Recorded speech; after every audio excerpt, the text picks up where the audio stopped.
And we start tonight with the prices at the pump. The national average for a gallon of gas flirting with the $4 mark at $3.88 a gallon. Ohio's average is $3.73. That is about 30 cents higher than last week and nearly $1 more than a month ago. As those prices rise, demand for and production of gasoline are dropping. AAA says the release of 172 million barrels of oil from strategic reserves has not had an impact on the oil market.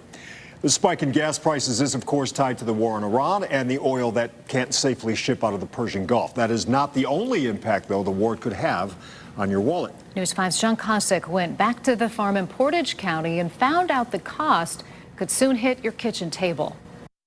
Chuck Sayers' Portage County farm sits a world away from Iran, but what's playing out there is having a direct impact on his ability to grow crops here. While gas prices are up 92 cents a gallon in the last month, diesel has gone up $1.33, with the type of diesel farmers use up close to $2 a gallon. And during the spring planting season, Sayers says he'll burn through about 10,000 gallons. That 10,000 gallons is an extra $20,000 for us to plant our crops this spring.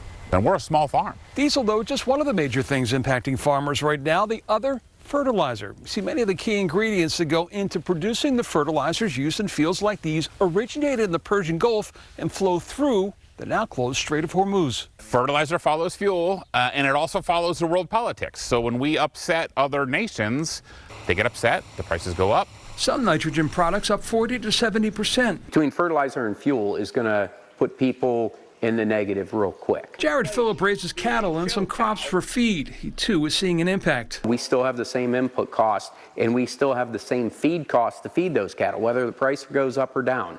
So it is going to be a huge impact with the price of fuel and fertilizer this year. Something the Ohio Farm Bureau says only adds to something farmers already have enough of: uncertainty. With the uncertainty of fertilizer prices going up and how long they'll be there, as well as how long will diesel fuel be at $5 or more a gallon, it's definitely a stressful situation. Meanwhile, farmers like Sarah point out the impacts that they're feeling now will be felt by consumers, but down the road. The crops that we're planting this spring won't be harvested until fall, won't go to the market until winter. You know, it takes time. Meanwhile, in Washington, I asked Senator Bernie Moreno, what would be your message to those farmers and in turn the consumers who down the road would see higher prices as a result? We had to take action. We had to take action against a hostile regime that for 47 years has wished horrible pain and suffering on America. And I'm hoping and praying that our soldiers are there safe and that this conflict ends very, very, very quickly. So, too, are farmers like Sarah. It's difficult. It's putting farmers in a really difficult place. In Portage County, John Kosick, News 5.